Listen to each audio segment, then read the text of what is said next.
Where's Johnny? You're gonna need a bigger boat. So serious. Roll out. I am Iron Man. This is a tasty burger. Welcome to the In Session Film Podcast. Hello and welcome to Chasing the Gold. I am In Session Film Awards editor Shadan Larkey. This is the most exciting podcast of the year, the official final Oscar predictions podcast. And to celebrate, I have brought on one of my favorite Oscar pundits in the world, people in the world, my good friend Rob Licuria. Rob, welcome to Chasing the Gold. Thank you for being here. I'm so excited to be with you, Shadan. Like, honestly, you're one of my favorite people as well. You know what you're talking about. You've been doing this since the Jurassic era. And frankly, when I'm talking about Jurassic, I mean Jurassic Park, not the actual dinosaur era.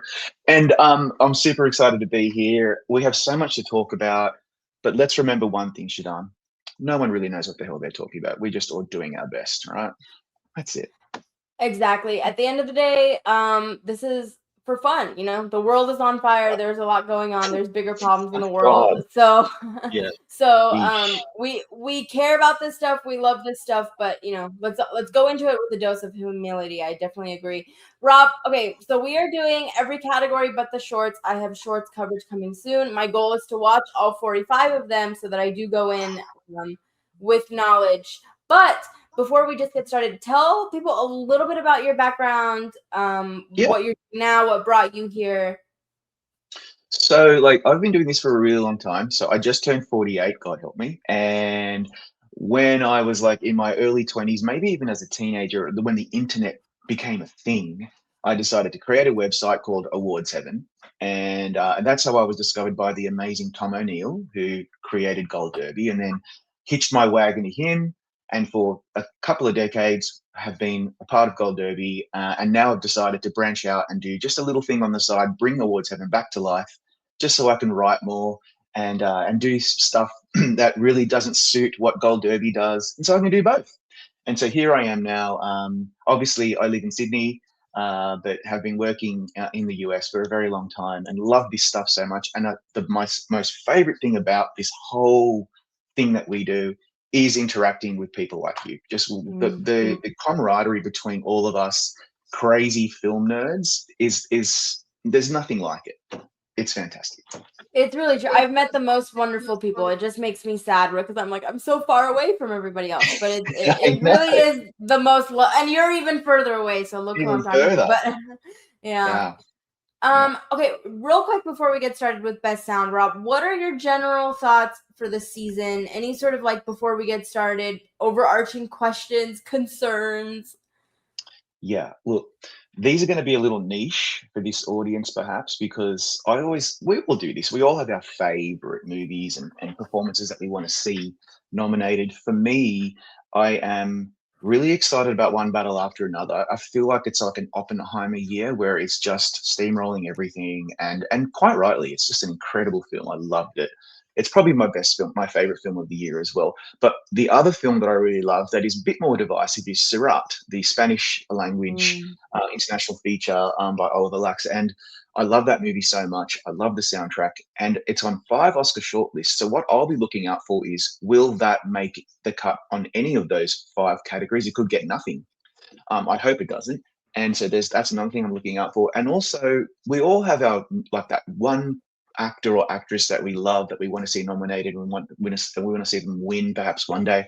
I really want to see Amy Madigan actually nominated for Weapons, and I'm a little concerned that we're all assuming that's going to happen and forgetting, and we'll talk about this later, but we're forgetting the Oscars are not huge fans of horror performances. And so just ask Toni Collette, right? And Lupita Nyong'o from us.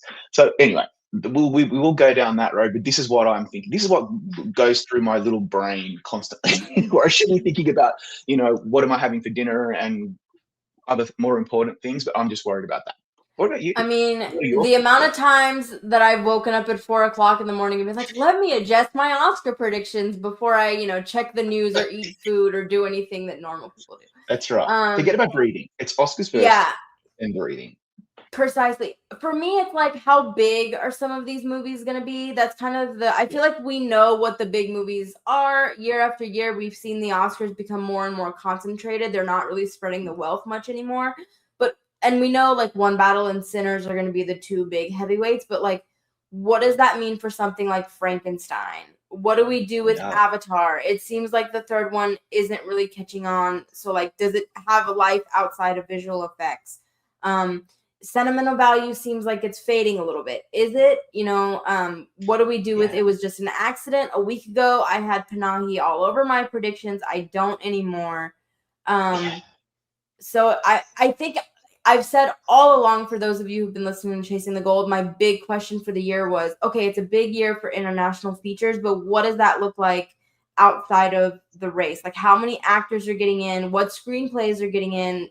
The technical categories, like, that's going to be, for me, the big headline post-Oscar morning is like, how we keep talking about the Oscars are more and more international. What is that actually going to look like this year? Yeah. Yeah. Mm-hmm. So exciting. So, Rob, I'm going to take your love of Sarat and use that to jump into Best Sound, because the 5 nominees that I'm predicting are Sinners, One Battle After Another, F1 the Movie, Sarat, and Frankenstein for that 5th slot that I'm really iffy about. Where do you sit with Best Sound? Wow. I hope you're right. That's what I want to see. I currently have Sinners, F1, Wicked for Good, One Battle After Another, and Avatar: Fire and Ash. I hope I'm wrong. I think it's a really tough category. The shortlist is so helpful. We can see what made it and what made it out. Just like you, I'm sure you're in the same boat. I've interviewed so many of these sound people. I love them. I feel like they're family now, and I want them all to be nominated. And I feel like Sinners is, if anyone can see the work that was done on Sinners and how incredible and innovative the sound in that film is, it's surely going to get nominated. F1 is getting a lot of buzz. I heard from the Bake Off that F1 was probably the most well received of the 10 like packaged clips that they showed to all of the voters in the Bake Off. And the other film that was really, really well received was One Battle After Another. And then apart from those two, Wicked for Good, the sound on that is amazing, fantastic work. And then Avatar: Fire and Ash, I just feel like not only is it fantastic sound, but they do love the loudest films at the Academy. They go for loud. So that's why I'm not picking Sarat. Leia Casanovas, the sound designer of Sarat, she's just incredible artist. But I just don't know if the sound community are going to be brave enough to nominate something like that, like they did for The Zone of Interest for Johnny Byrne. So anyway, we'll see. That's what I'm picking for now. I hope I'm wrong. I feel pretty good about Sarat, just because I feel like if there's enough passion for it to make the shortlist, sometimes that's enough, for it to go all the way. We've seen that a couple times where something niche will show up on the shortlist and then it ends up going all the way. And I interviewed the sound team from Frankenstein, and they made this really good point about how sound design is getting bolder.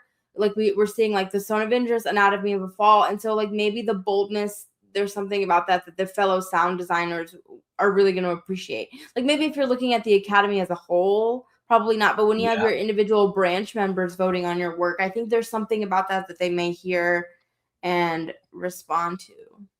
Let's hope so. Speaking of Bake Off, Rob, have you heard, do you have any inside knowledge about makeup and hairstyling, how that Bake Off went? Only that people are really, really wowed about Frankenstein in that category. That's really the extent of what I've heard.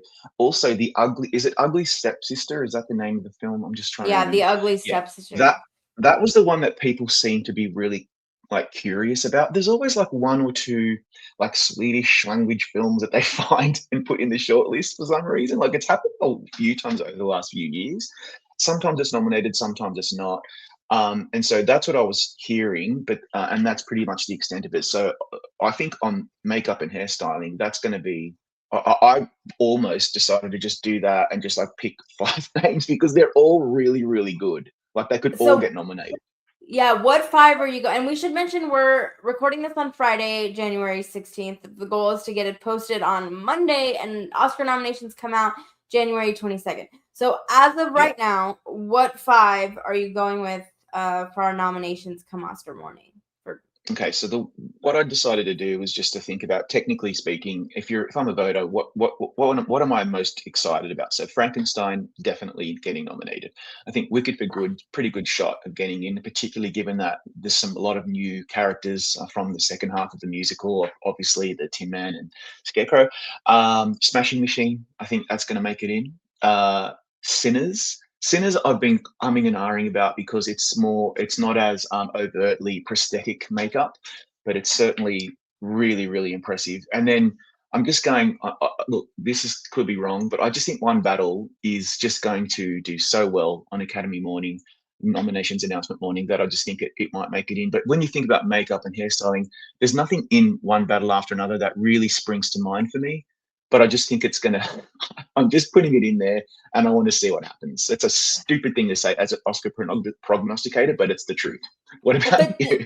But this is one of those like overarching questions, right? Is like we've seen in recent years when they like a movie, they'll just check it off in sort of unsuspecting quote unquote categories, right? But then it's like, and you have something like One Battle After Another, there's like the Sean Penn face, and then like Marty Supreme, like the pock marks and stuff. So like, but that's much more subtle. And like one of the classic sort of, you would know, awards punditry things is like with makeup and hairstyling or costumes, like they love the most of something, which traditionally would bode well for The Ugly Stepsister. I have Kokuo in my 5th slot. Oh yeah, that's a good choice. There's so much hair and makeup in that, and I'm like, if they've seen it or if they've gone to the Bake Off, like that seems like such an obvious, again, traditional option. But then I do have that same fear of like, oh, they just really like One Battle After Another, and they'll check it off in these crafts categories, even if I don't want to say there's more deserving films, but there's films that stand out more. That's right. Like, Kokuho, I think is that how you say it? I always get it wrong. That is a very, very astute point you just made, and that could probably. I'm considering maybe putting it in and taking out One Battle, but I just feel like that Sean Penn makeup at the end of the film is pretty impressive. Like it looks real, just very realistic. So that's, I don't know. It's a tough category. Yeah. Well, okay. I see, again, I have a similar problem with best costumes because you have Marty Supreme in contention, you have Begonia in contention, you have One Battle After Another. So are they going to go with one of those because they're stronger in picture, or are they going to go with something more inspired? So I think, Rob, you would agree Frankenstein, Wicked for Good, Sinners, and Hamnet seem like the consensus for. Yeah. So what do you have for your 5th? Yeah.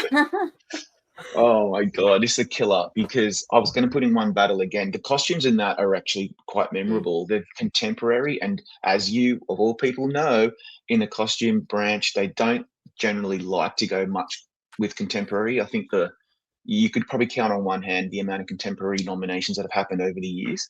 So that's why I decided I'm just going to go really left field on this one. I really think that Hedda is going to surprise. That's where I'm at right now. I could be wrong, probably am, but I just think that 5th slot is going to be something that's going to be something that will surprise us. What do you think? Are you on One Battle or is it something else? It's not a surprise because I'm also predicting Hedda in my 5th slot. Are you really? Okay, yeah, good. I am.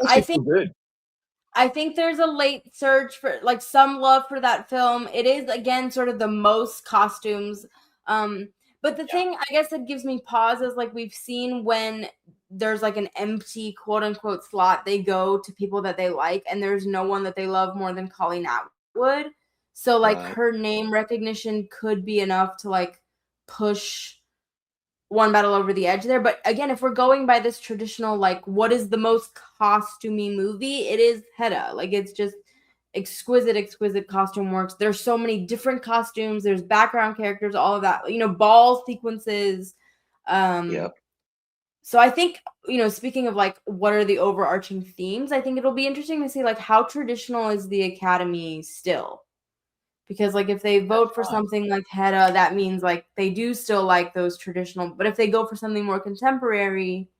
That's right. It's tough, mate. It's really tough. It's a real first world problem, but it's tough. So I would like to see Hedda as well, because I think Tessa Thompson deserves a nomination. She's probably not going to get it. Let's give Hedda something. So I think that's what's going to happen. I agree. And I think, at this point, we are a few days from nomination, but I feel like I'm just going to stick with what I have for the most part, unless you talk me out of something, because I'm Yeah, like, we'll see. what I know, and what I don't know at this point. Exactly. Rob, what do you have as your 5 for best production design? Right. So it's pretty much the same top four as costume, and generally well, that's what we do. We kind of we see if we can align them in some way. That's generally what happens. So Frankenstein, Wicked for Good, Sinners, Hamnet, and then in that fifth slot, geez, mate, this one really, I had to go over and over this. I decided to go with Mighty Supreme. It's period. There's quite a few different sets involved in that. It's a beautiful looking film. But I'm really nervous about that one. I don't have any confidence at all, but I'm going with Mighty Supreme. What are you doing on that one? I have the same 5 that you have, and my justification for sticking with Marty Supreme is that I think it's surging. First of all, people are watching Yeah. it, and I think it got in with the Art Directors Guild, which Oh, shows that yes. there's industry support for it, which is always a good sign. So Mhm. That's a good point. Okay, well, I feel better now. yeah, I'm I'll going with leave you. it then. Yeah, here's the category though. The next category, Rob. This is the category that I've gone maybe the most back and forth with in terms of best original song. We know Oh, who our winner God. is going to be. So Yeah. who else? Because a year ago, when they announced that there were 2 original Wicked songs coming out, I was like, "That's Yep. it. It's done. No question." It's over. But now, spoiler alert for you, friend, I don't have any of the Wicked songs getting nominated. And I don't know if that's a stupid Oh, yes. decision, No, but it's not. okay, so I'll Tell rip me. off the band-aid. This is what I have. Do it. I have Golden, I have I Lied to You from Sinners, Dear Me, because Diane Warren, she just has her slot. It's It is what it mandatory. is. I've accepted it. I've grieved it. It is what it is. So then I It have is. Train Dreams. I think Bryce Dresner. There's a Yeah. lot of respect for him. There's a lot of respect Nick for the Cave. music of Yeah. the film. And then my last lot, I have Last Time I Seen the Sun, also from Sinners. I have Girl Wow. in the Bubble at number 6, but I just feel like Wicked has faded, and Sinners, there's so much love for the music of Sinners. I mean, even I always talk about my mom on this podcast, but I was watching Sinners with her, and she's like not a genre person, and she was like, "Oh my god, the music! I keep hearing that over and over again from the vampire stuff was too much. I didn't like the gore, but I love the songs, and I just feel like Wow. they're both gonna get and the Wicked songs. The thing that maybe this is anecdotal, but people are saying, "Oh, they're not as good as I thought they were gonna be," and maybe they don't know Mm. which one to pick.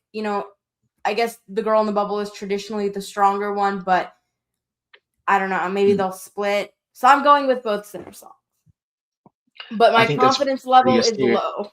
Yeah. It's like this one's tough. Like I have the same four plus Girl in the Bubble instead of the second Sinners song, but I'm not confident, and I'm thinking about changing it and taking up a Girl in the Bubble because I just think, firstly, Wicked for Good is not as much of a sensation with awards groups as the first one, and having two songs, maybe there's going to be a bit of a vote split. I don't know. Like, I'm one of the people who really believe in vote splitting. Some people think that's not a thing. I think it is.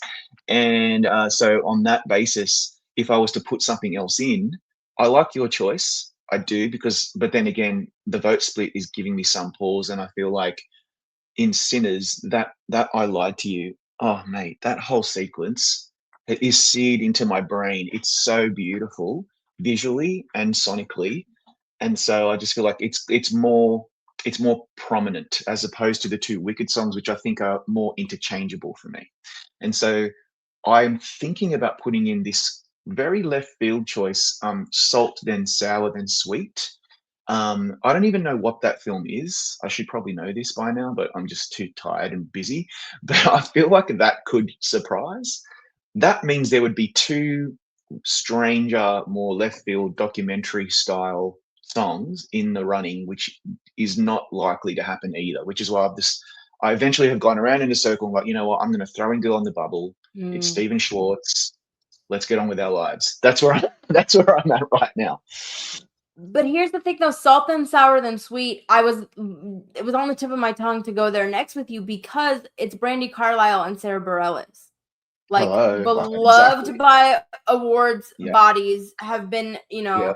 nominated and winning elsewhere. So, they like their legends in this category a lot, as evidenced by, Elton John getting multiple Yeah. nominations every time he's up to the bat. So I don't think that's left field. And if you're in a situation where you're like, I have my one Sinner song that I checked off, I think that is, Mhm. I don't know if I'm brave enough to predict it, but like that's I guess my only concern is like, have enough people seen the movie, or do they know Yeah. that that's, you know what I mean? I don't. I don't know. There's the music branch, which is a very diversified music branch. I spoke to, by the way, just as an aside, Laura Cartman the other day, the amazing composer nominated for American Fiction on the shortlist for Captain America: Brave New World. She used to be a governor at the Academy, and she was one of the people who really broke open the music branch and really diversified it and brought in a lot of women and a lot of international people of color to really break open that boys club that it used to be, that Mhm. the music branch was always really hard to break into. These days it's you see the diversity, so that's giving me some hope that we could see Sarah Bareilles as a nominee. Mhm. But like ultimately I just think like Wicked for Good is not a complete, like it's not a failure, it's not a bomb, it's still going to do quite well, so a lot of people really love it. And so it might squeak in that one. And if you're going to pick one or the other, maybe go. I think the other song, the Cynthia Erivo one, is actually that's my preference. But I think Girl in the Bubble, because Ariana and all of that, and her performance and how she's probably the highlight from that film. It's just going to squeak in. But who knows? This is the category where we might see a surprise. We might see something completely crazy like Yeah. our Ballad of Wallace Island. Like, what on earth is that? I have no Oh, idea. what a sweet movie, Rob. You should watch The Ballad of Wallace Island. You'd really I enjoy it. need to see it. Is it? Yeah. Okay, good. Good to know. You've convinced me to potentially switch, but I think I'm gonna switch to Salt and Sour Than Sweet. I'll be like, I heard your argument about Wicked, but I'm gonna go with the other one that you. Yeah, I think it's a good idea. I think you should. And let's see who can. But then you know what? Then what if the other Sinner's song is nominated? Then you're going to come after me. Mm. You're going to send us, or I shouldn't say the I word, but you shouldn't. Yeah, I don't know. I'm scared. Well, I don't know. We saw with SAG they really liked Miles Catton, so I'm like, maybe his Yeah, involvement isn't who knows. Okay, could help. best original score. Okay, I think you'll like my predictions here, Rob. I have Sinners, One Battle After Another, Hamnet, Marty Supreme, and Surratt. that's a great. That's a great selection. We are 4 for 4. So I have Sinners, One Battle, Mighty Supreme, Surratt, and Frankenstein, but I'm not totally confident about Frankenstein. I mean, that's Alexandre Desplat, and he's a beloved composer. Like, just full disclosure for a sec, all I care about really is best original score. That is my passion in life. I think I've interviewed almost every single composer in the shortlist this year because that's my passion. So I love all of these. I wish we could see 15, 20 nominees. That's obviously not going to happen. And some of these original scores on the list that I'm just looking at right now are amazing. A House of Dynamite, Volker Bertelmann, incredible score. Hedda, that's Hilda Gudnadottir's first jazz score, and it's so good. As I mentioned, Captain America. That is not just some boring old MCU score. Laura Cartman completely reinvented Sam Wilson, the new Captain America's theme. It's so propulsive. It's fantastic. Begonia, that's Joskin Fendrick, incredible score. Could be nominated. Even Jay Kelly, a movie that hasn't done quite well, but that's Nicholas Britell. I mean, Mm-hmm. he's a legend. Train Dreams, Bryce Dessner. But ultimately, again, all I really care about this year is Surratt. It's one of my favorite films of the year, and Kangding Ray is like, I'm such a fan of his. I've been a fan of his for like 10, 15 years. He's a really avant-garde techno electronic music artist and DJ.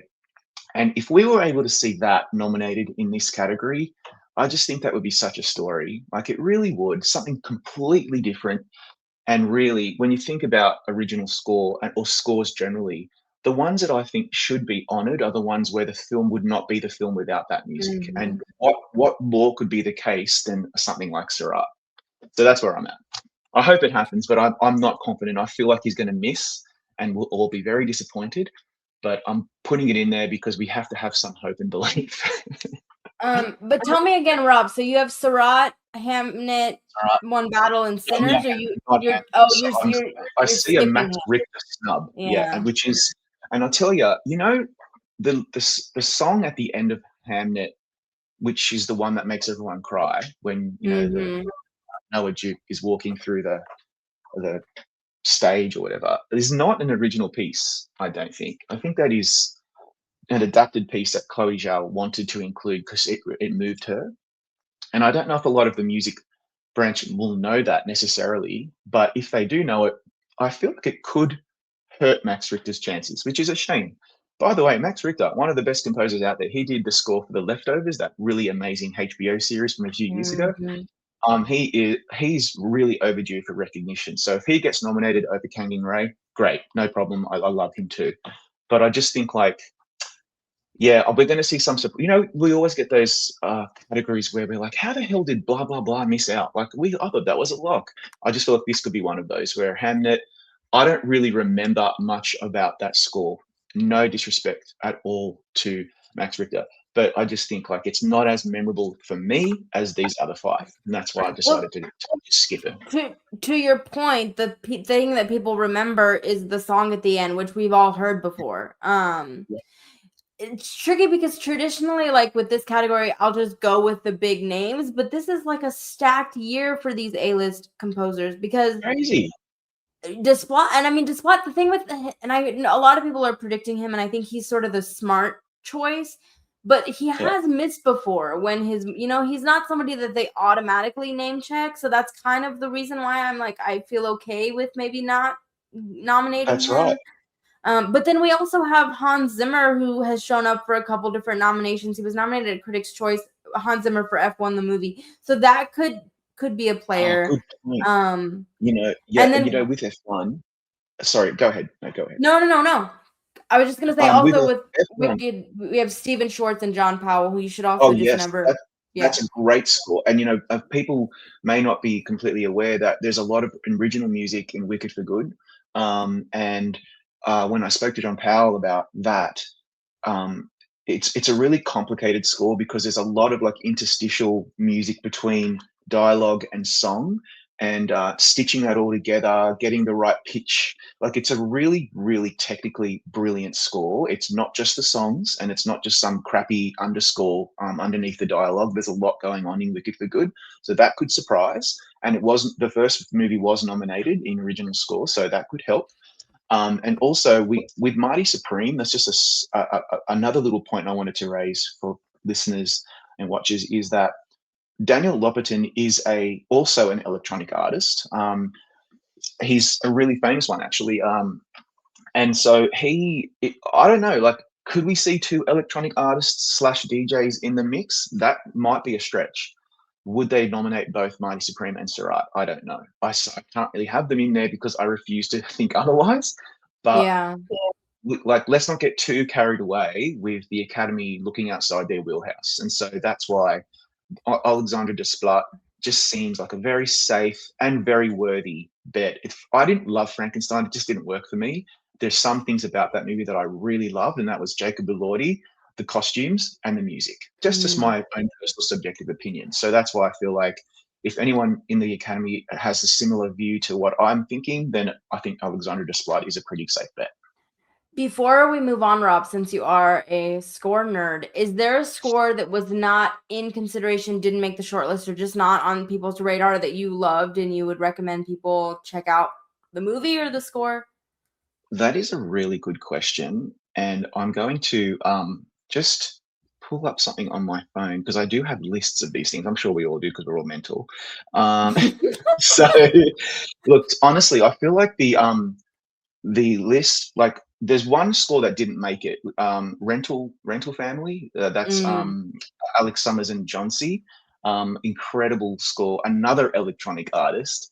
It's a beautiful, beautiful score. For anyone who's seen the film, there's some scenes where Brendan Fraser's character is lonely and he's looking out the window in Tokyo, and it's not a Japanese inspired score at all. but it's so appropriate. It's beautiful. It really is. I highly recommend that one. It didn't get onto the shortlist, but then the shortlist has done a great job this year because to me, the Header score, House of Dynamite score, I love Mighty Supreme. Of course, Ludwig Göransson's Sinners is incredible and is probably a front runner in any event. And the other one that I really love, which I'm really excited about, it's on this list, is Wake Up Dead Man. That's Nathan Johnson. That's Ryan Johnson's cousin, the director Ryan Johnson's cousin, and his score is very technical. It's very very complicated score, and it's so beautiful as well. So yeah, we could just spend a whole hour talking about film music, and I would be. Robert, I have a bone to pick with you because my favorite score of the year wasn't shortlisted, which was Daniel Blumberg for The Testament of Anne Lee. So. Oh, that's a one. Isn't that a great score? It's so. You know what? Why did that miss? Is it because maybe it was too song heavy? I don't know why it missed. I mean, that movie. I think it's just the movie in general just didn't hit or wasn't seen enough. That's the big devastation of the year for me. Yeah, that's a real shame. Okay, so this is not a good transition. But next up, we have Best Visual Effects. What do you have? Not The Testament of Anne Lee, unfortunately, but what do you have, Rob, for your 5 nominees for Best Visual Effects? This is one where I have not heard anything about the Bake Off. So I hope, I'm trying to see if I can find some intel online. I haven't found anything yet. So I'm just going off instinct. I think Avatar, Fire and Ash. For a long time, I thought Avatar, Fire and Ash wouldn't make it in because people are over Avatar. But then I saw the film in 3D. I actually saw it in 4DX, which was horrifying. I'll never do that again. I still have back pain from the amount of moving around in the chair that I had to do. Like, guys, I'm in my 40s now, okay? I can't do 4DX. Anyway, that's an aside. So Avatar, Fire and Ash, definitely making it. That's just so innovative. It's brilliant. Wicked for Good, I was really impressed with the visual effects in that one. I think they've really honed the skill. So that's making it in, I think. Frankenstein, pretty impressive visual effects. Superman, I just feel like that's my no guts, no glory prediction. I have no basis at all for picking Superman, so I'm being very open and honest on that one. And F1, I think F1 is going to do better than most people expect. It could even make it into the big one, which we'll talk about later. That means there's 5 that I'm not even picking, and they're really good as well. Because I think personally, Jurassic World Rebirth was so good and so much fun. I'd love to see that in there. I'd love to see, for example, like, I don't even have Sinners, which is going to probably be one of the big films of the year, of the nominations announcement morning. That I don't even have that in there. So like, I am very, very confused about visual effects. I feel like it's a bit of a black spot for me. So talk me through it. What are you thinking?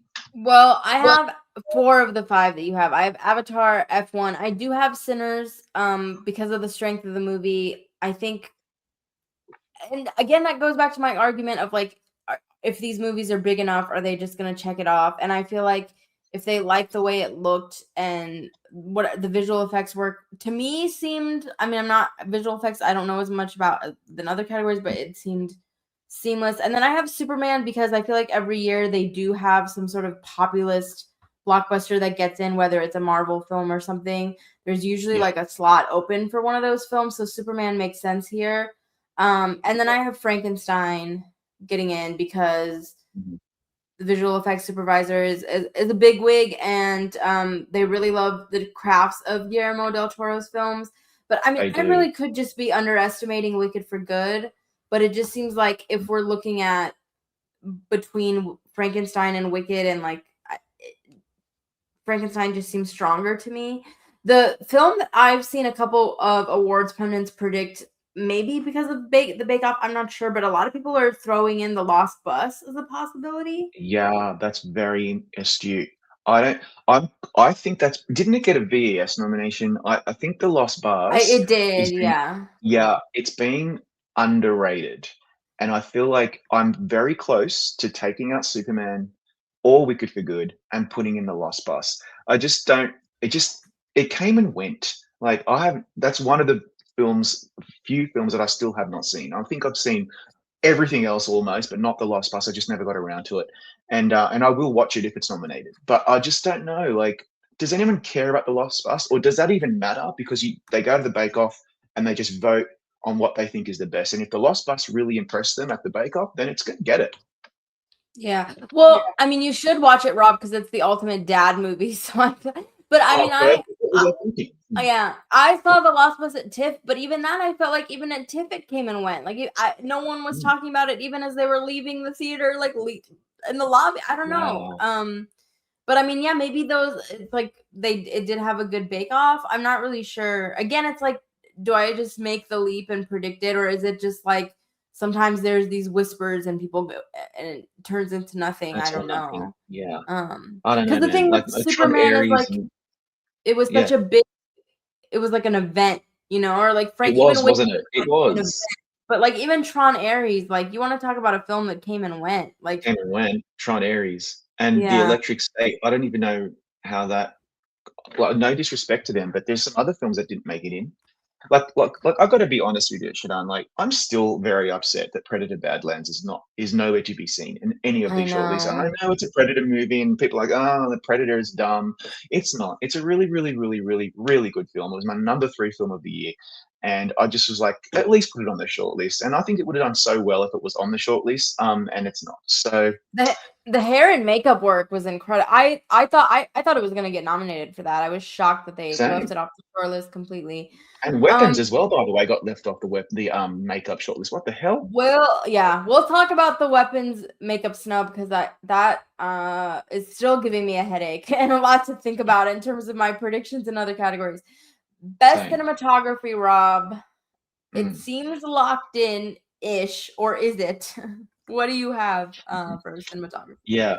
So what do we normally do? We look at what the ASC nominates, and we look at some of the guilds, and then we're like, oh, not the guilds, the critics, and so that's generally where I'm at. So I'm just like Sinners, One Battle, Frankenstein, Train Dreams, Hamnet. I think that's super safe. I don't think you can go wrong there. It's probably not a 5 out of 5, but something's going to surprise us here. There's always a foreign film or something really crazy. And I'm probably missing something that hopefully you're going to convince me otherwise, but that's my safe 5. What about you? I have Marty Supreme instead of Hamnet because let me double check, but I think that Marty Supreme got in at ASC and him. That's a good point. And again, like while you're looking, that is such an incredible shortlist. Like there's Nouvelle Vague, which I don't know if that could make it, but it's really impressive visually.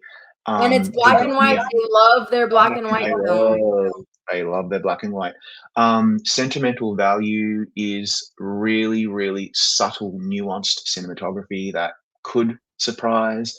And in particular, again, not to beat a dead horse, but Surat made it in this one as well. And that cinematography is really impressive. It's out in the desert. It's very epic. But I just feel like those are the safe 5 plus Mighty Supreme. So you've got 6 that you can kind of like juggle around. Yeah. And Hamlet is probably the one that's in danger. Yeah, the 5 for the Cinematographers Guild was Sinners, One Battle After Another, Marty Supreme, Frankenstein, and Train Dreams. So that's why I put Marty Supreme in there. But like guilds aren't most of the time are not 5 for 5. That's right. So yeah, we'll see. Maybe F1 could surprise. Yeah. And speaking of a beloved cinematographer, right? Claudio Miranda. I don't. And it's tricky because I feel like we saw at the Golden Globes, like there is a lot of love for Hamnet. A lot of these A-listers are out in LA campaigning for Hamnet and having events for Hamnet. So is it enough to win the big prize? No, but maybe we're underestimating how beloved Hamnet really is in these craft categories. Maybe we are. And you got to also remember that if we keep thinking about the final sequence of that film, the really emotional payoff of Hamnet, it's not just the music, it's not just Jesse Buckley's performance, it's also the cinematography and the editing, which we'll talk about in a sec. It's very, as you know, right?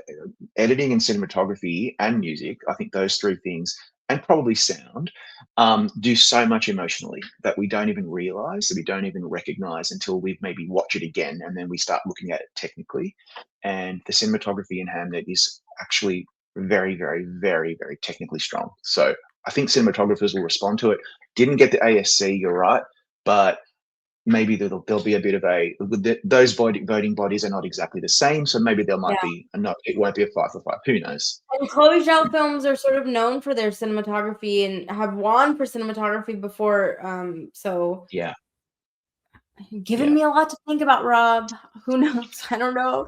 You were supposed to make things easier, not harder. You're killing me. You're killing me. God damn. What are you predicting for best editing? Okay, so editing, I've got One Battle, Sinners, Mighty Supreme, Hamnet, and F1.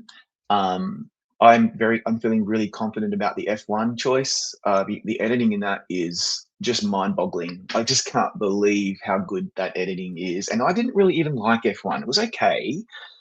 It just didn't work for me. I thought it was a little bit kind of cliche and just didn't gel, but the editing certainly did. And so I feel like that's in. And yeah, I don't know. Have you got the same five? What am I missing here?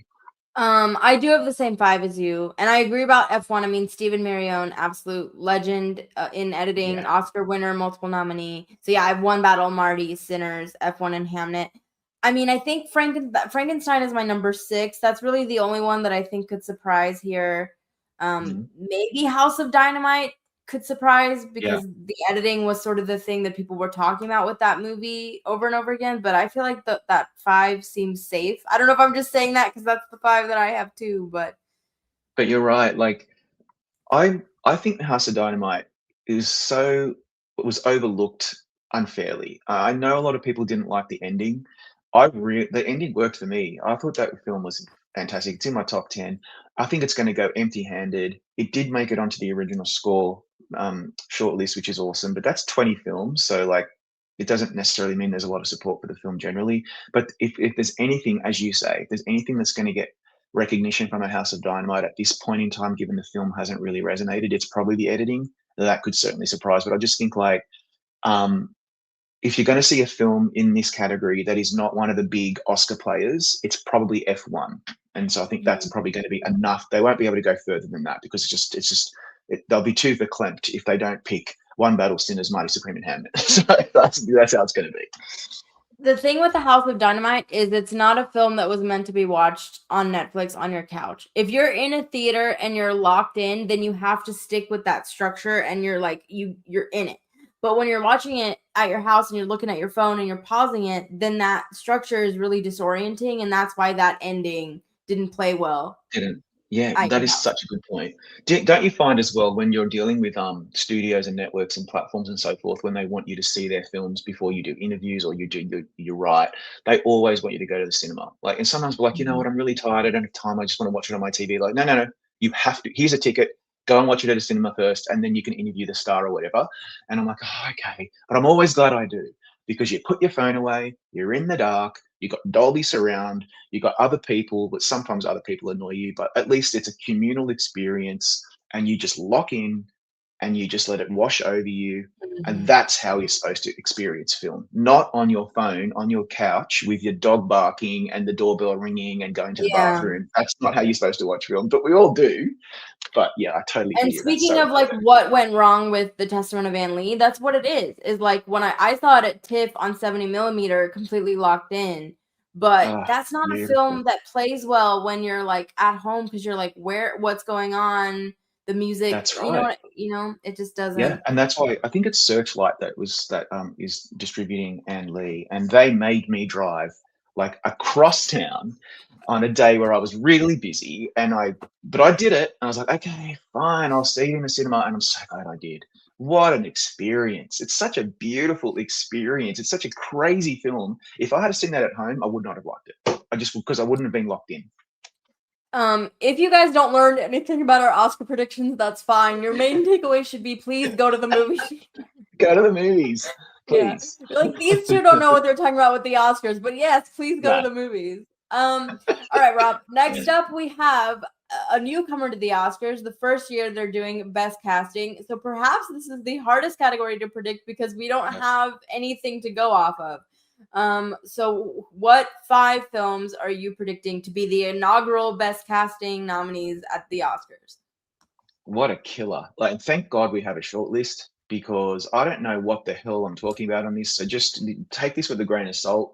And I've decided to just go really crazy here because I just think like casting shouldn't be a consolation prize. It shouldn't be like a second class best picture or an ensemble prize. This should be about the actual way in which the cast was put together, the way they search for the right actor for the right role.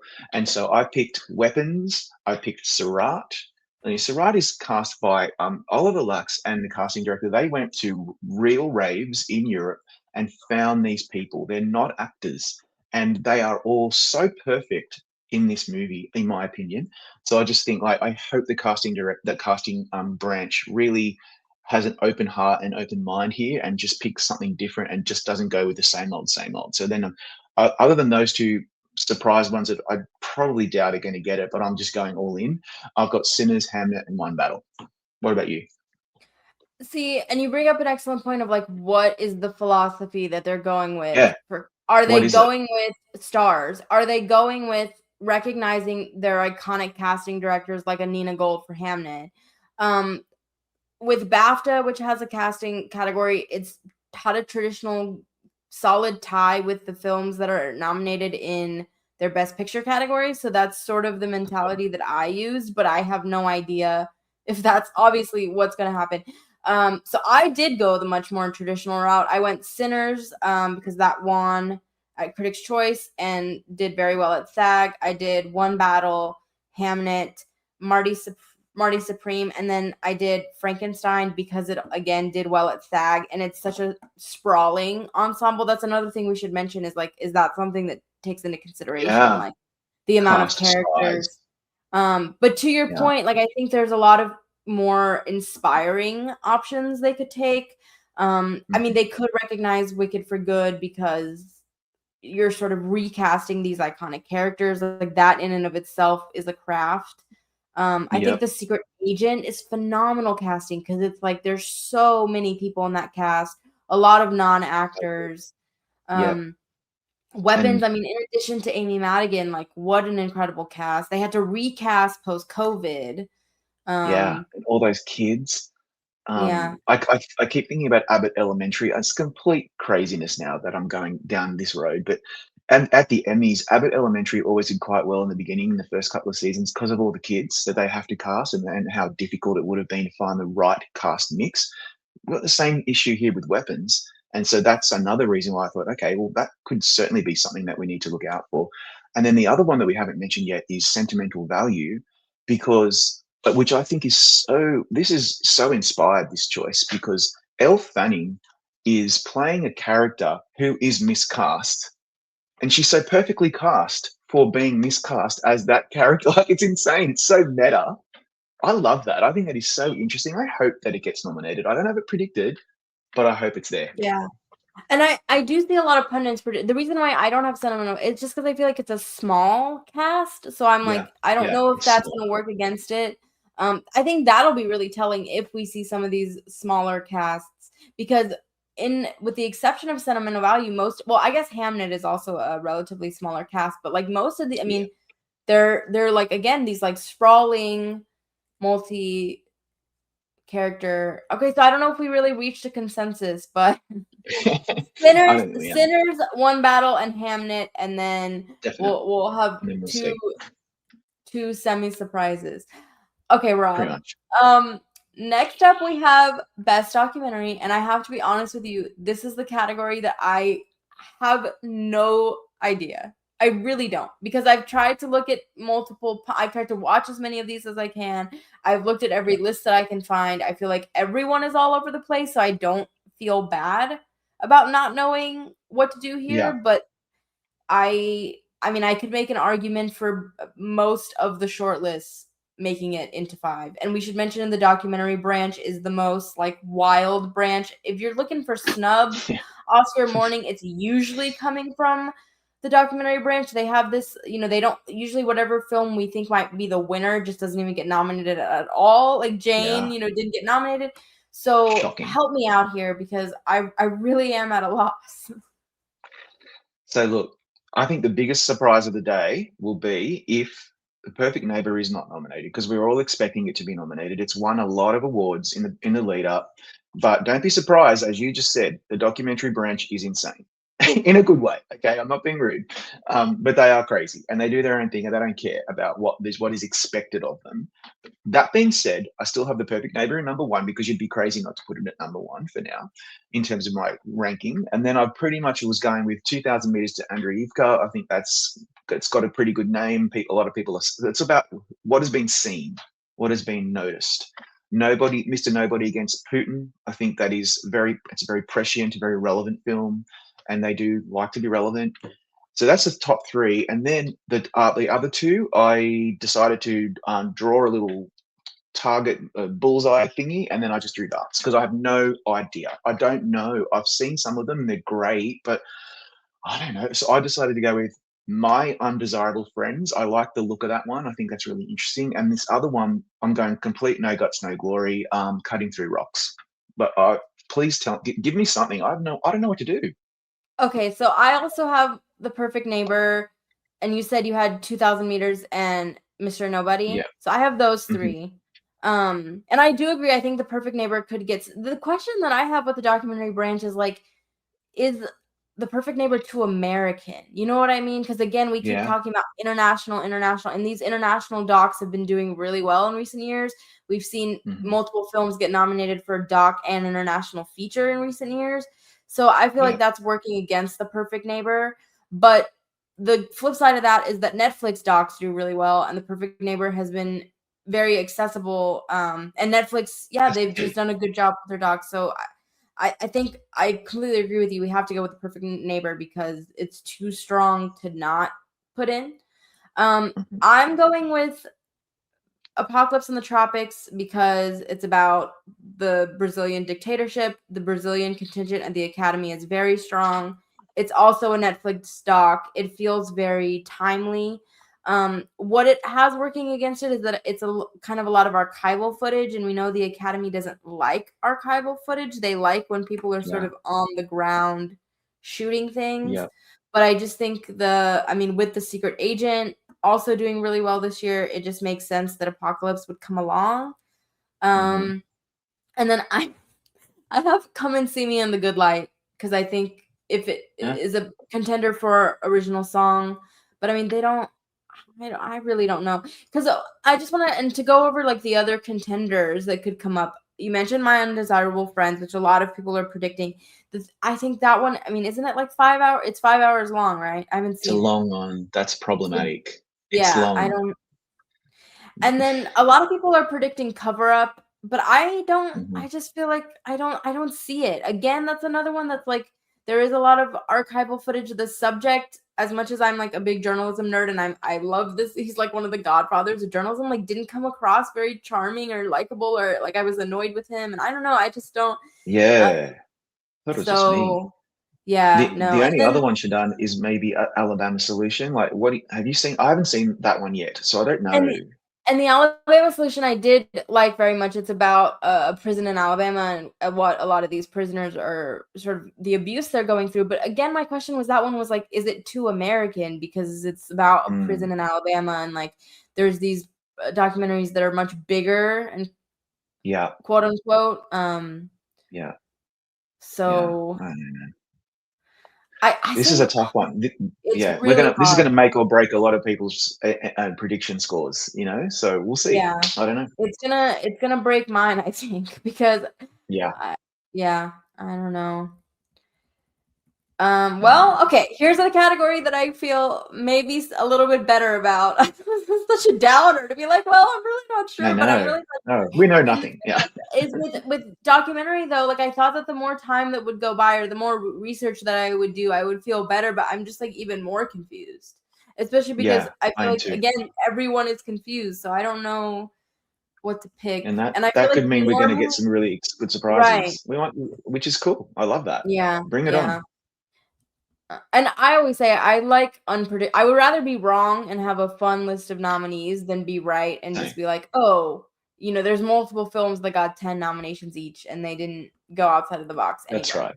And all like let's all recognize that we all do these prediction videos and we all talk about what we think. No one knows anything, and this is just the vibe. This is like we're looking at statistics, we're looking at history. We're looking at buzz on the ground. We talk to people in the industry. Well, that's all we're doing. And so in documentary feature, this shortlist is very impressive. I haven't had a chance to see all of them yet.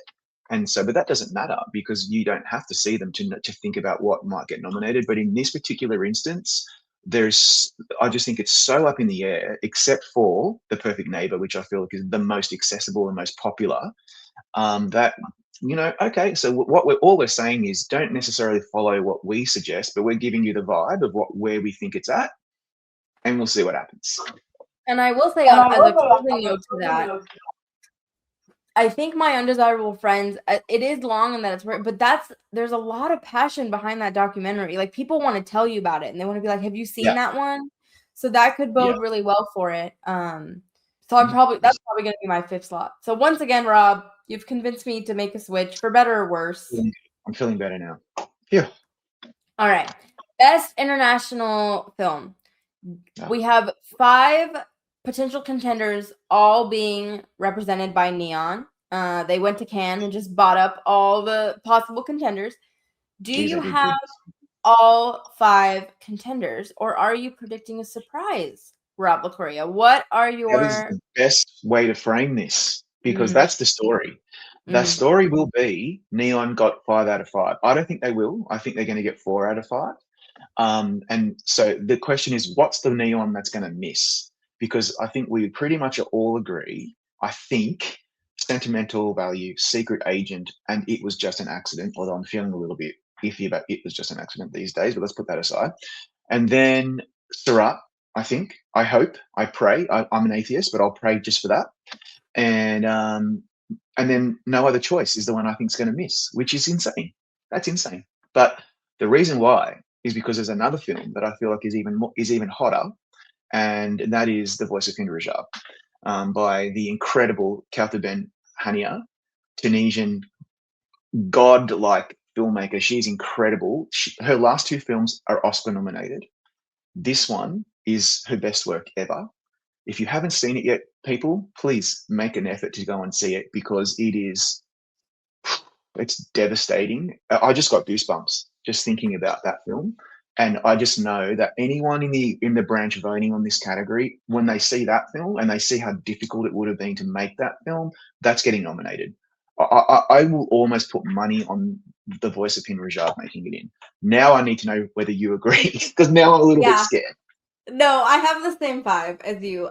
Good. And not to keep bringing up TIFF, but at TIFF, the amount of people that were like, Shadan, clear your schedule and make sure you get to a screening of The Voice of, like, whatever other film you have to drop, you have to see this film.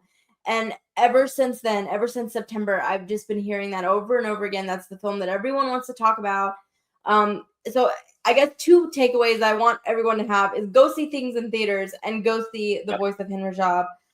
Incredible filmmaker. As you mentioned, her previous films have also been Oscar. 4 Daughters is also a favorite of mine. So if you've seen The Voice of Hind Rajab and you want more, 4 Daughters is also incredible. And I guess if we want to make an argument, I think No Other Choice. I mean, Park Chan-wook, for whatever reason, has never hit with the Academy. And so I don't know why this would necessarily... I agree this is more timely than maybe his other films, and if there was a film, it would be this one, but... Yeah, and it's definitely technically and artistically very, very relevant and very deserving. It's a beautiful film. It didn't work for me personally. I felt the second half just lost me. It's too violent. It's not my thing. But it's a great movie, and Park Chan-wook has always been overlooked, and that's concerning to me.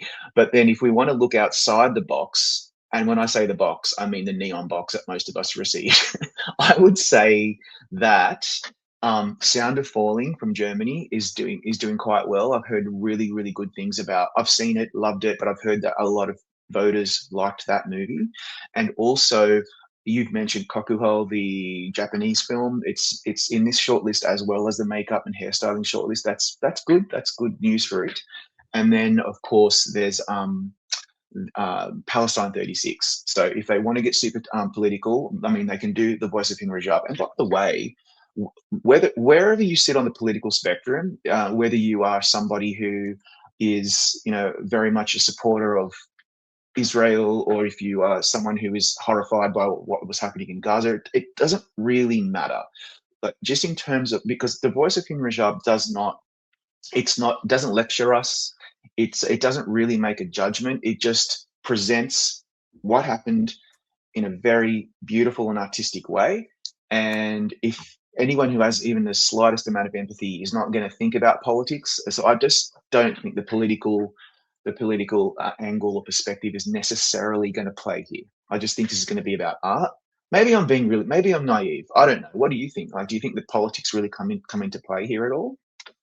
I didn't feel that way watching it, and just in conversation, I don't think. I mean, I know people from all over the political spectrum who have watched it, and because it's such a deeply human, like the emotions is what takes center stage, and that's Yeah. sort of what you're left with when you finish watching it. And so I don't think that that's going to work against it. I do just want to bring up as an outside possibility, Left-Handed Girl from Taiwan. Also a lot of passion around that one. I don't think it's enough to leapfrog any of the other ones we've been discussing, but I mean, if I was making a list of Best Picture nominees, I would just put most of these in there instead of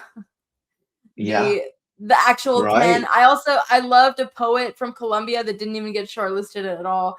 I could do a whole 2 hours just based on international films that I really loved. Me too. And one And more thing about the Argentinian one, it's beautiful. Valenia, also great. And Amazon did a good job of getting that out there, so there's an outside chance for that as well. And just one more thing about The Voice of Hin Rajab. I know it's currently playing at my indie theater in Houston, so it is out there now and more accessible. So I highly, highly recommend.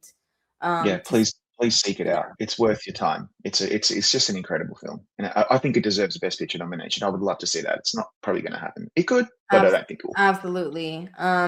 Speaking of, well, I guess going from what is, in my opinion, is the most stacked category of the year to a rather lackluster one. My apologies to the K-pop Demon Hunter stans out there.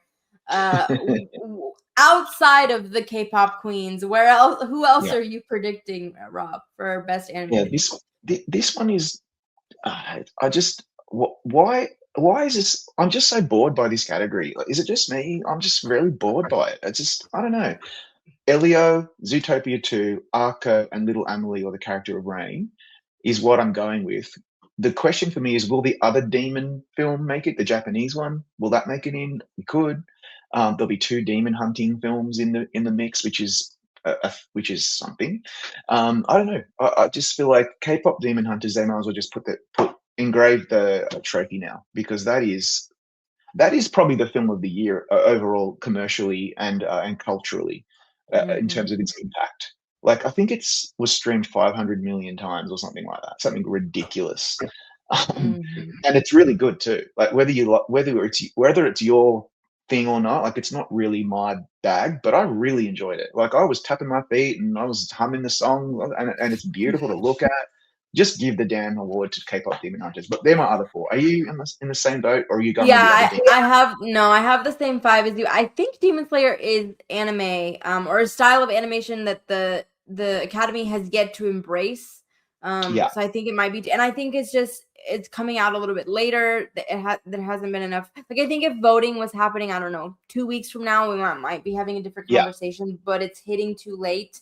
And shout out to Katie Rich, who I adore. She hosts the Prestige Junkie podcast, and she made a great point that, like, it's really unfortunate that you can't pick what year you come out, because if The Wild Robot had come out this year, it would just be steamrolling this entire thing. But right, oh god, I'm still no disrespect to Flo, but I really loved The Wild Robot, and I was so disappointed that it lost all of its Oscar nominations. Like, it deserved better.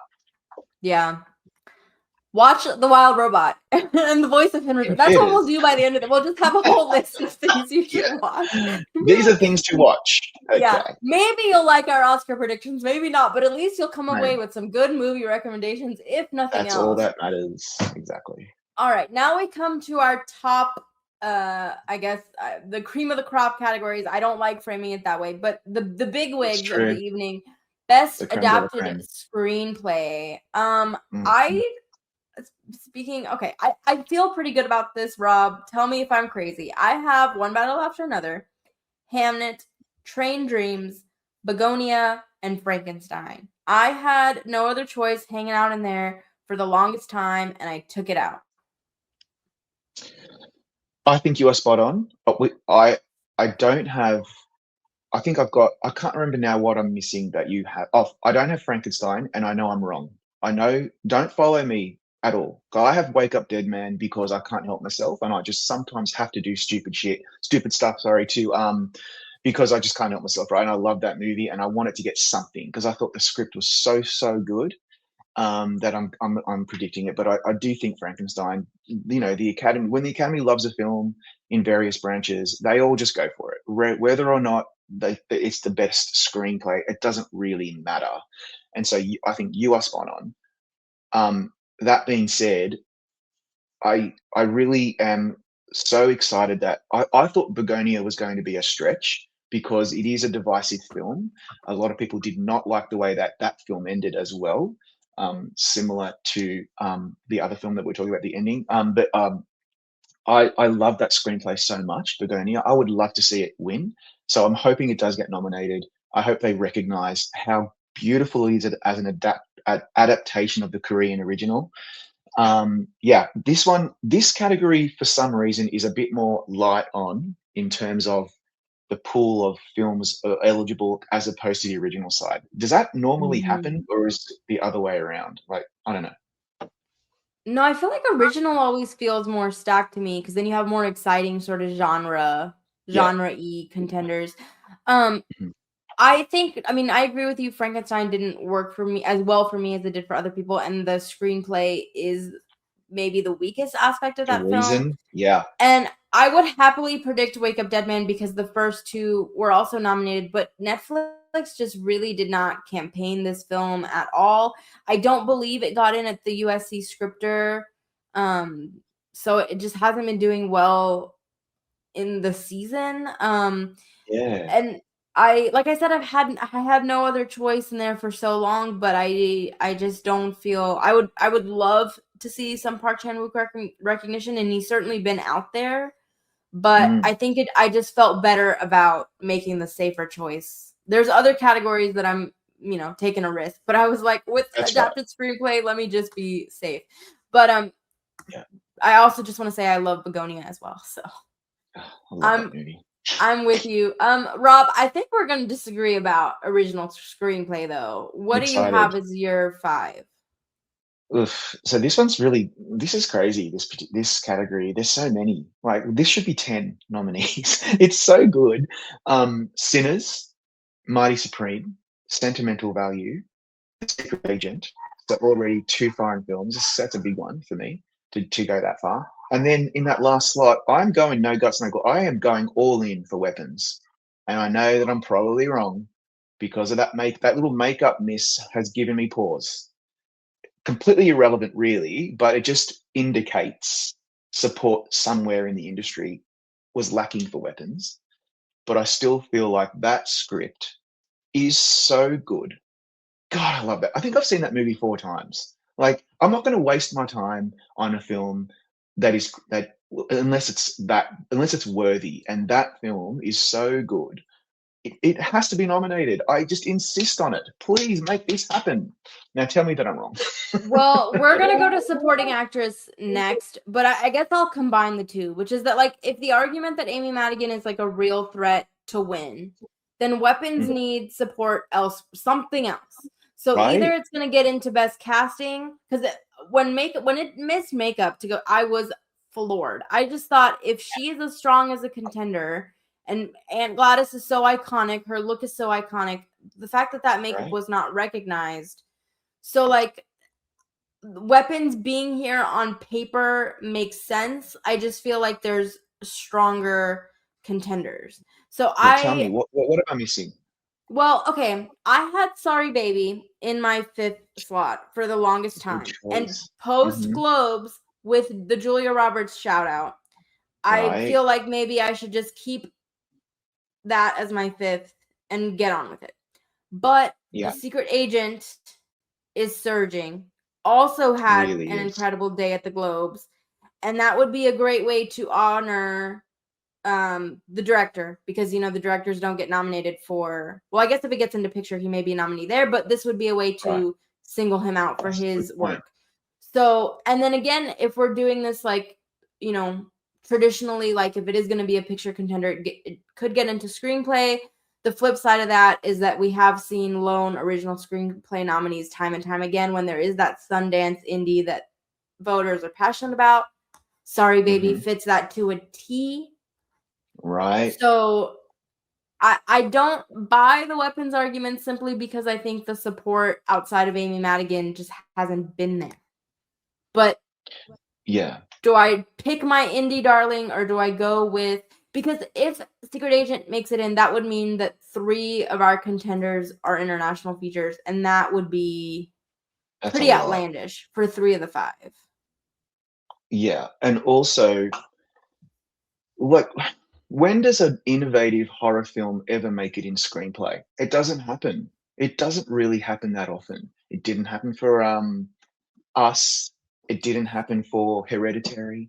Like, it just doesn't happen. Barbarian was also Zach Cregger, I think, and that didn't happen either. And that was such an incredible script. So I know that my choice for weapons is probably being wishful thinking, wish casting, but that's the fun of this. We're just going to go. Let's just go crazy and let's just do what we want to do and see what happens, because there's always surprises. But I feel like the Sorry Baby, that just feels right to me, and I'm thinking about maybe taking out the Secret Agent, not weapons, the Secret Agent, putting in Sorry Baby, but I'm not going to, even though I'm blanking on the name of the Brazilian film last year that Fernando Torres was nominated for.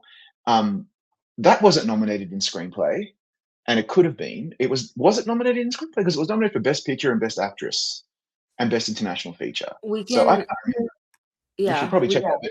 But, so that's given me pause as well. But yeah, this category is so interesting. I hope they go with something really out of left field. I just love how the writers always give us good stuff.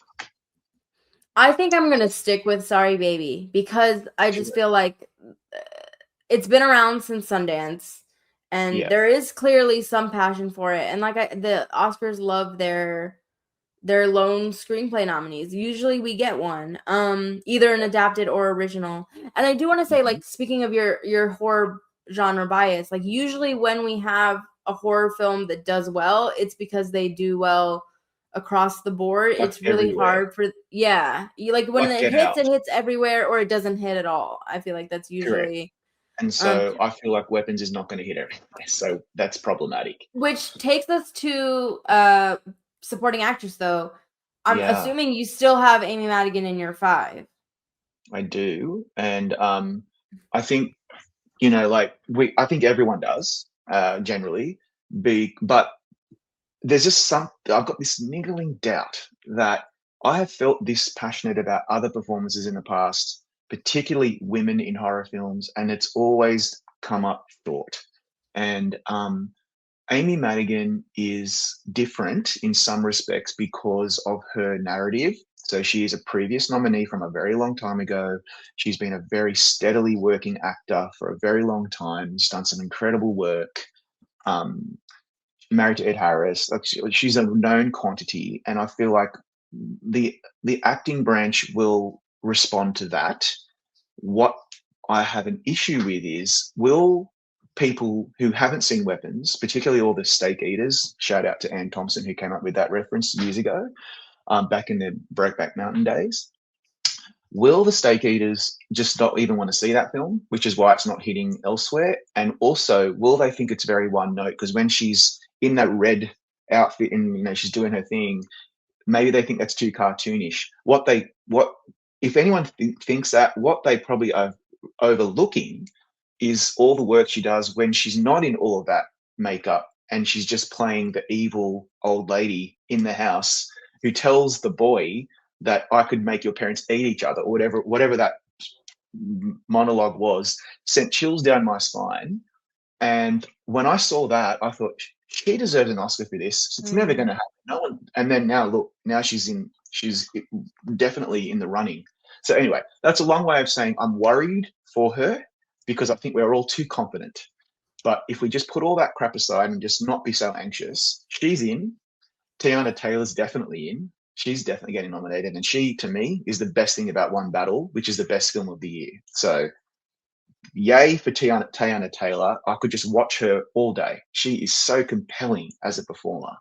And then the other three, this one's tough for me because I've got Ariana Grande, who is the highlight of Wicked for Good. She's incredible in this film, and I hope she's not overlooked just because she was nominated before. And then I have Wunmi Mosaku, who I've loved ever since Loki. She is a great actress, and I'm actually really surprised that she's even being spoken about, because when I first saw Sinners, I thought, oh, she's wonderful, but she's going to get overlooked. And I think everyone's going to look at Haley Steinfeld, who is also fantastic in that film. And now she's making inroads. So I feel like she could do it. And then my last slot, I'm just going really, really left field here. Well, maybe not, because I feel like a lot of people are coming on board the Odessa Azion train. But when I saw Mighty Supreme, another one that I saw in a cinema, Locked In, I was just mesmerized by her. And I think she's a great actor, and she's really good in I Love LA. And she's become like really popular online, social media with like the younger generation. I just think she's a knockout. So that's where I'm at. But this category is not locked in at all. What do you think? Well, okay. Your predictions took a turn that I wasn't expecting at all. I have Tiana and Amy. I mean, Amy, I can talk about that for like an hour. I don't know. Okay, so I have Tiana, Amy. I have Inga Ipslater Lilius because when I saw Sentimental Value, I was like, that's the performance of the entire film for me. I feel like as more people have seen the film, she has been getting more and more recognition. I don't know. I'm keeping her in, I think, but here's where things get interesting with you and I, because I also have Odessa Zion and I also have Wunmi Mosaku. So I sacrificed Ariana for Wow. I think that's possible. No, should I? You are onto it. You know what? When I took out Inga and Elle Fanning, it hurt because Sentimental Value is an incredible film, and the reason why it's so good, though there's a lot of reasons, but one of them is the three actors, or the three female actors. Sorry, because Stellan Skarsgård for me is just a knockout, and I'm still grieving that he wasn't nominated for Andor for both seasons, right, at the Emmys. So I feel like this is it. He won the Golden Globe. I got up off my seat and clapped like a monkey because I was so excited that he won an award. And so we'll talk about that in a second. But so it doesn't make sense for me to go, yay, Sentimental Value is going to get all this stuff, but it's not going to get the two supporting actresses. And I just decided, well, I just think it's a really competitive category, and I'm just going. I'm trying to do something different to see if it will pay dividends. But I'm not confident. And I feel like you are onto something because Inga is the heart and soul of that movie. She is devastating. What a discovery. I want to see more from her. Please do some more films so we can see your amazing performance. And I'll be very disappointed for Elle Fanning if she doesn't make it in. I really will. I think she's so good in this film as well. Sometimes a bit overlooked because Renata and Inga are so fantastic as well. So this should be a category of 7 or 8. People are going to miss it, and that's going to be really sad. This category, there's a whole combination that we haven't even discussed, which is like Elle Fanning could get in place of Inga. They could both get in. Yeah. I'm still thinking that Gwyneth Paltrow is a possibility for Marty Supreme. Yeah. I'm not ready to rule her out completely. She's an iconic actress playing an iconic actress. Like, what's more Oscar-y than that?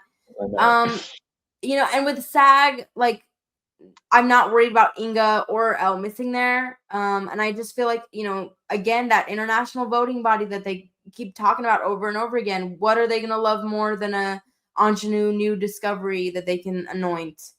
Right. And with Sinners, like, it's the actors love it, obviously. And, we saw with last year, Monica Barbaro, she got that SAG nomination and she got in alongside Timmy at the Oscars. So I feel like Odessa is on a similar track. Yeah. You had Mikey Madison hosting an FYC event for her. She's a Nepo baby. You can never count them out.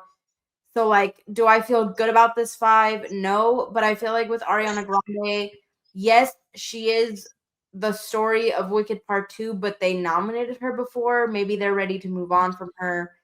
Maybe I'm completely underestimating Wicked for Good. I feel like I'm underestimating it in several categories. That's completely fair. But there's what I'll say is I think Marty Supreme, Sentimental Value, and Sinners have more passion than Wicked for Good. So it makes sense that their supporting actresses would be stronger contenders to get in. Yeah. So. I agree with you. I think that's true. So yeah, I think you're probably more onto this than I am. I'm wish casting probably, but yeah, this is a tough category, and that is why let's just like close the loop on the Amy Madigan problem. It's a problem because we think that maybe it might not happen because it's so competitive, and because we've got some big names here. She could miss for a film that maybe they didn't see. So we just need to be aware of that. If she misses, that'll be the story of the day. Everyone will be raving about how ridiculous it was that she wasn't nominated. So let's hope they do the right thing and they nominate Amy Madigan. But Rob, the missing ingredient again here is passion, and there is insane passion for her. I was listening to some random podcast and Sarah Paulson was talking about how much she loves Amy Madigan and Weapons. There have been a lot of, she's beloved as well, and she's been the talk of that film since March. So I feel like if we're just going based on passion, then she's still very safe here. So I don't know if that's a closed loop, but it is what it is. Let's go with, I think though, Best Supporting Actor. Do you have someone outside of Papa Skarsgård, Benicio del Toro, Jacob Elordi, Sean Penn, and Paul Mescal? No, I'm going safe on this one. I just feel like this one feels more obvious to me, and I don't think supporting actor is as competitive as supporting actress. There's some amazing choices here, obviously, and they could go in any different. They could go Miles Caton, who knows? But or Delroy Lindo, if they really love Sinners. But yeah, what's really interesting when I watched One Battle for the first time. I was just wondering, where is all this love for Benicio del Toro coming from? Because I was so bamboozled by Tiana Taylor and Sean Penn and Leonardo DiCaprio and Chase Infinity. When I saw it for the second and the third time, again, this just shows that I need to get out more, but I just keep rewatching my favorite film. I was like, wow, Benicio del Toro is so good in this. It's way more nuanced. It's funnier. And I feel like that's a safe 5. Do you have the same? I do have the same 5. Who could miss there? Who's at risk? Jacob, maybe? I think Paul Mescal is the weakest of the 5. I mean, maybe Sean Penn, I guess, but I think Mescal is the most vulnerable. Which and would I be think crazy. And I think Miles Catton, I would say, is more so my 6 is Catton, my 7 is Sandler, and my 8 is Lindo. Oh, I forgot about Adam Sandler. Yeah. Like, I don't know about you, but when I watched Jay Kelly, I was looking out for, okay, I want to know if Adam Sandler is as good as people are suggesting he is. And he is. He is really, really good in this. And he is overdue. He should have been nominated for Uncut Gems. And so, yeah, I hope he is nominated. I don't think he will be. And I'm sure he will be very disappointed. This is his best shot at finally some recognition from the Academy. Again, they will probably always think that he is just a comedic actor, just like they did for Jim Carrey decades ago when he missed for The Truman Show and Man on the Moon, which I'm still grieving over. And I think the same thing's going to happen for him here, and that's a real shame. I want Jacob Elordi to get nominated because I just think he's a really dynamic actor. He's so interesting. Because he's such a good-looking guy, he's tall and strapping, good-looking. Sometimes that is, voters overlook those kinds of performances because they think, oh no, he's so perfect, he doesn't need to be rewarded. What they fail to realize is he's been acting for a very long time. He's really well known here in Australia. And he was so good in Euphoria. That was his big break in the US. And this performance as Frankenstein really surprised me. I didn't really love the film, but I really loved him in it. And every time he was on the screen, I was locked in, really in awe at how fantastic he is as the monster. I felt this way when I saw Frankenstein, and I still feel this way, and it sounds hyperbolic, but I don't care. I think what he does is going to innovate the way actors approach these like prosthetic makeup heavy performances. I think he like reinvented what an actor could do with material like this. I was completely blown away by him. And I was worried about him all season, but he seems pretty safe to me at this point. Rob, read me. I was gonna say lead me to your best actress 5. So yeah, lead me to your best actress picks here. This is killing me, Shadan. This is another one. Like the women really brought this past year. Like they really did. And for a long time, I had Tessa Thompson in there as a Hope Diction, and I've taken her out because I can't go crazy now.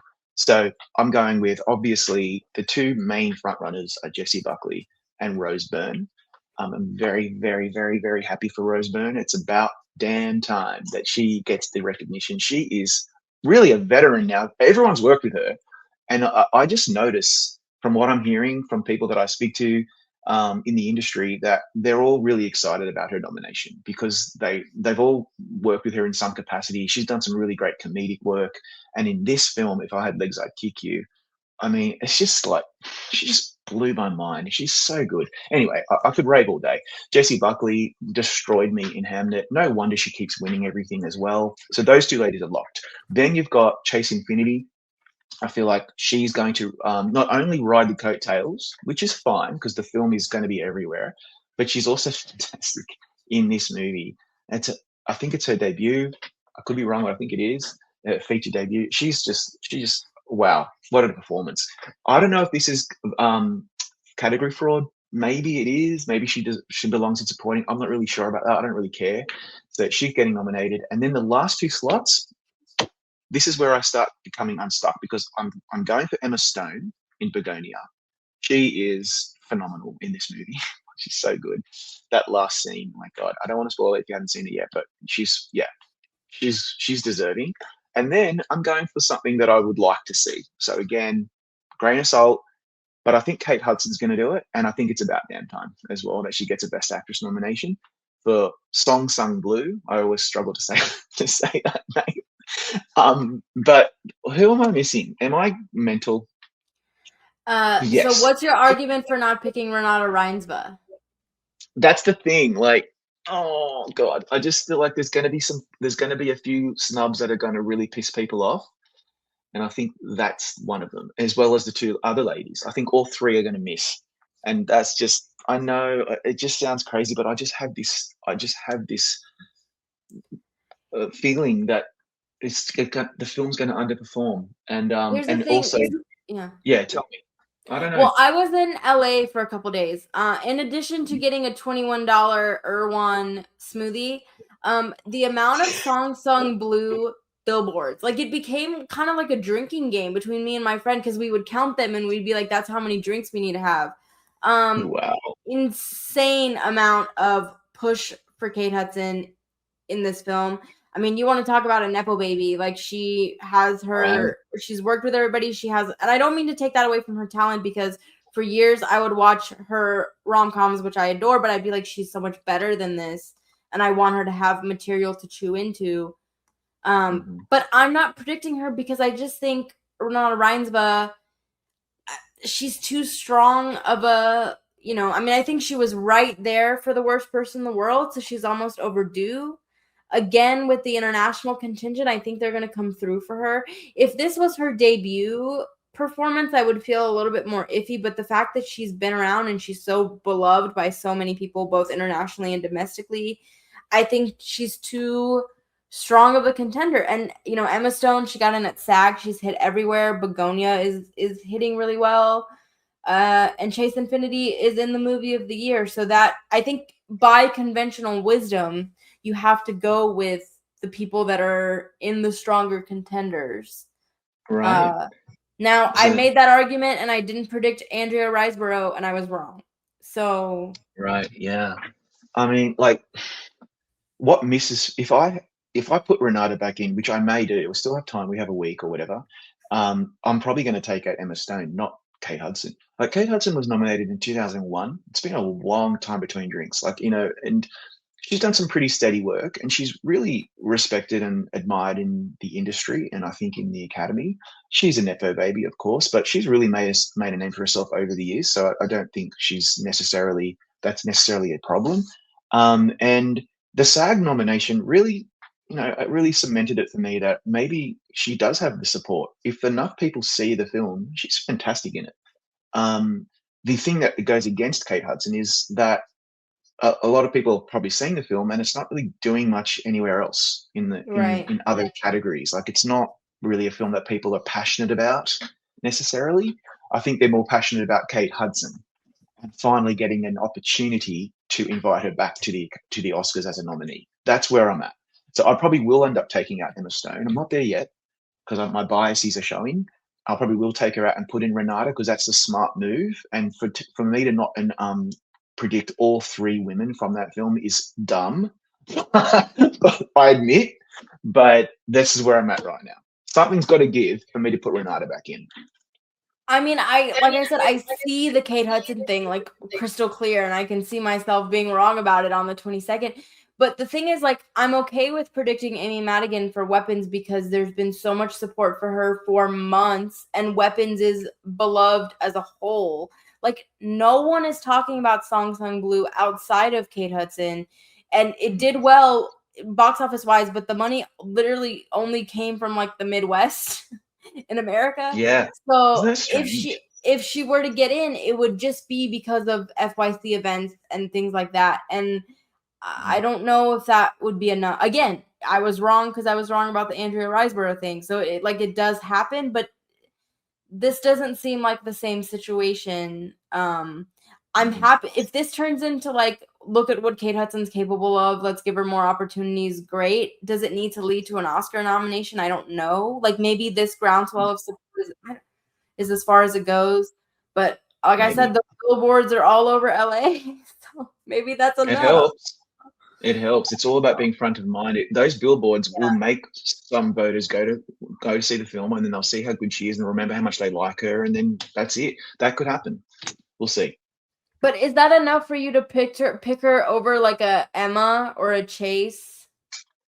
That's what I mean. That's why I'm just like, I'm really in two minds, and sometimes I just like to do silly things, and sometimes it pays off, and sometimes it doesn't.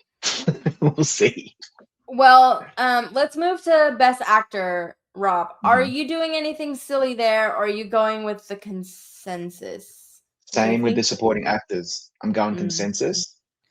Timothy, Ethan, Leonardo, Wagner, and Joel.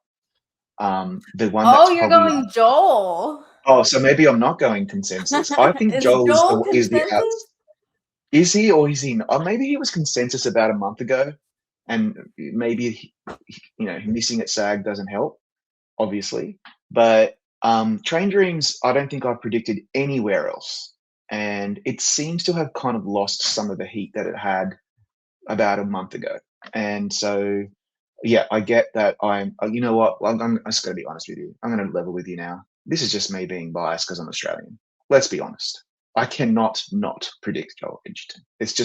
It's in my passport. Look, I've got my passport right here, and it says Joel Edgerton right there. So yeah, you have Joel Edgerton stamp in your Australian passport. Exactly.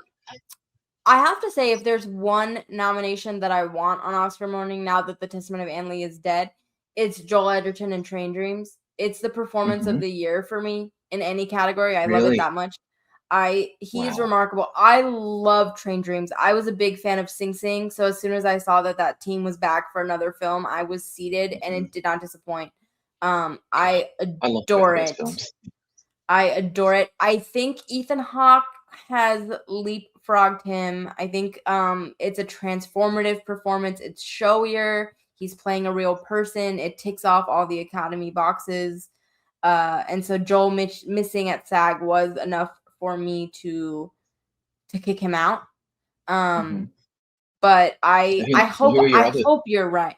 So I have Timothy, Wagner, Leo, and Michael B. Jordan, and then Ethan Hawke for my fifth. Oh, that's who I'm missing, which is insane. Michael B. Jordan, of course. You know what? I'm probably going to have to revisit this because Michael B. Jordan, like, if he's not nominated, I feel like there's going to be a lot of backlash. Not because of the Oscars so wide or because he's black.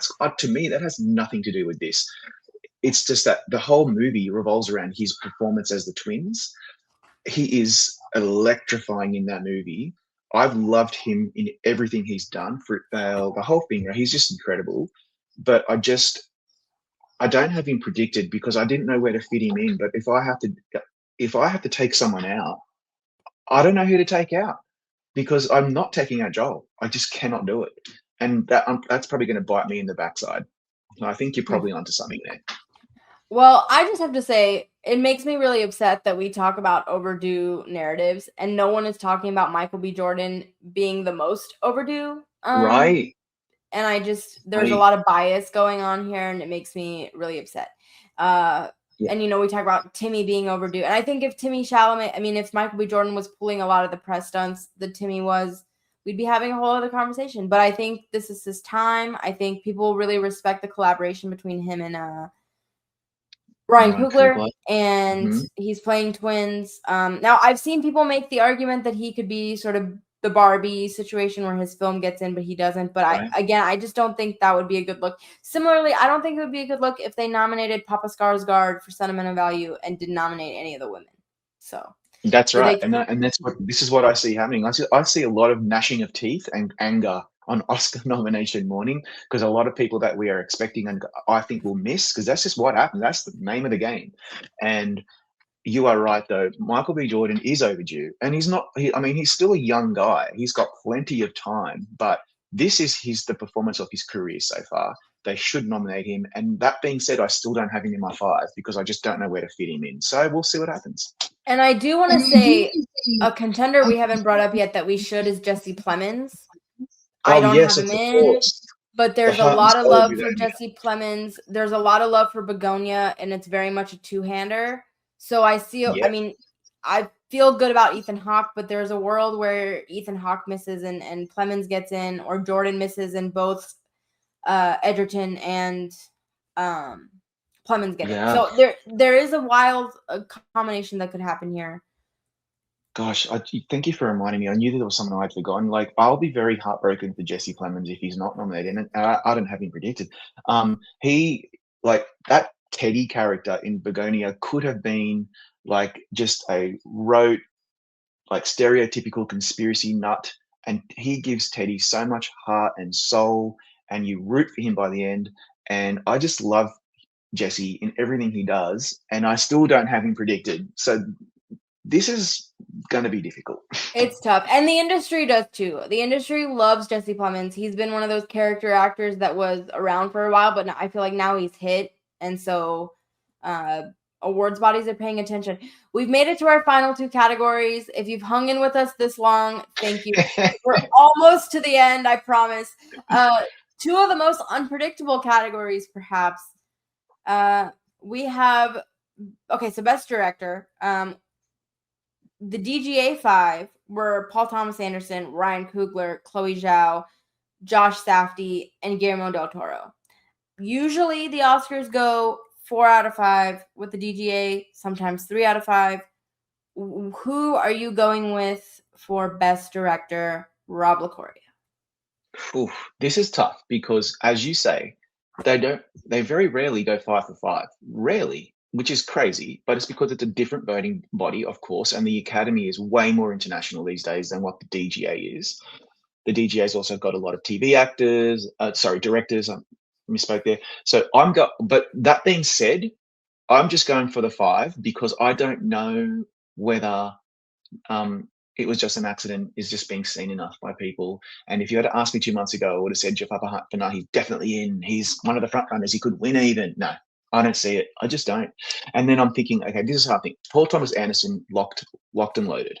Chloe Zhao, pretty safe. And frankly, not because of diversity, but just because I just don't think it's right that that there's not enough women nominated. If it was up to me, I would make sure that there's at least 2 or 3 women nominated every year not because of like DEI or whatever, but if you look at all the female directors this past year, some of those films are incredible.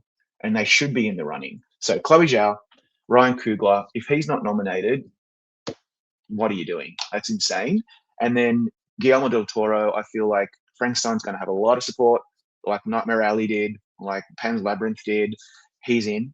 And then you've got that 5th slot. And I just feel like Mighty Supreme is really surging, as you said earlier. And Josh Safdie, I mean, the Safdie brothers, they're amazing. And it's just so interesting that Josh and Benny, they did their own thing this time, and it took them separating for one of them to really hit a home run with Mighty Supreme. And so that's where I'm at. I see a 5 for 5. But what do you think's going to miss, and what's going to go? Well, okay, until like a week ago, let me just say that I have Anderson, Coogler, Zhao, Safdie.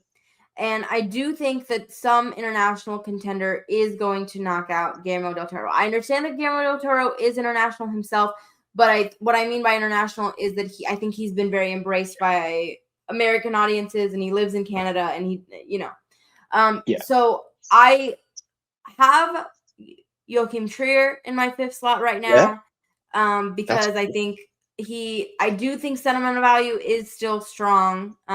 And I think, again, The Worst Person in the World was also beloved, so it may feel like it's his time. But the argument against him that I heard today that's been kicking at me in the back of my head is that the Academy doesn't really like talkie movie. Like, they'll nominate the talkie movie for screenplay, but not director. Like, we see this with Noah Baumbach, directors of that vein. So that could happen to him. But I had Jafar Panahi. I mean, he's been in my director 5 for so long, but it was just an actor that has faded pretty significantly, it seems like. But then It really has. What the hell? What yeah, happened? I really don't know. And I mean, I'm Great Iranian movie. American, so I can Oh, say this. Like, exactly. obviously, there's a lot going on in Iran right now, horrific Yeah. things. I don't mean to reduce that for the sake of this conversation, but does that then push him over the edge? Like, you know what I mean? Because they keep talking about his narrative, and now you have real world events that are colliding with very much what his film is about. That's right. So And if you're talking about directorial achievement, this is also a screenplay issue as well, but like that ending of that movie, I will never ever get it out of my head. Like I have chills every time I think about it, and because that's how deep I was in that movie, in that whole story, and then and I will not spoil it because it's so shocking and so simple.